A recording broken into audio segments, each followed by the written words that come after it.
ಅಕ್ರಮ ಗಾಂಜಾ ಸಾಗಾಟ 180 ಗ್ರಾಂ ಗಾಂಜಾ ವಶ, ವ್ಯಕ್ತಿ ಬಂಧನ.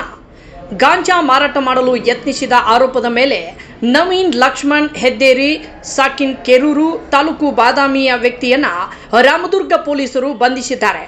ಆತನ ಬಳಿ ಇದ್ದ 180 ಗ್ರಾಂ ಗಾಂಜಾ, ಒಂದು ಪಲ್ಸರ್ ಬೈಕ್, 1,000 ರೂಪಾಯಿ ನಗದು ಹಣವನ್ನು ವಶಕ್ಕೆ ಪಡೆದುಕೊಂಡಿದ್ದಾರೆ.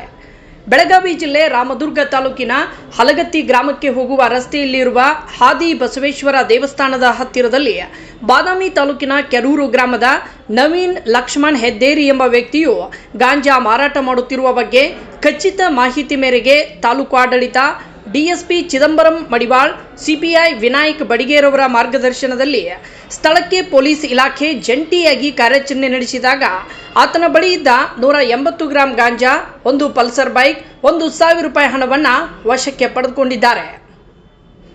ಈ ವೇಳೆ ಪಿಎಸ್ಐ ಸವಿತಾ ಮುನ್ಯಾಳ್, ಗ್ರೇಡ್ 2 ತಹಶೀಲ್ದಾರ್ ಸಂಜಯ್ ಖಾತೆದಾರ್, ಪೊಲೀಸ್ ಸಿಬ್ಬಂದಿ ಎಎಸ್ಐ ಅನಿಲ್ ಮಡಿವಾಳರ್, ಹನುಮಂತ್ ವಾಸನ್, ಕೃಷ್ಣ ಮಾದರ್, ಸುರೇಶ್ ಕೋತಿನ್, ಶ್ರೀಕಾಂತ್ ಜಾಧವ್, ಶೇಷಪ್ಪ ಕಮಕೇರಿ ಕಾರ್ಯಾಚರಣೆಯಲ್ಲಿ ಪಾಲ್ಗೊಂಡಿದ್ದರು.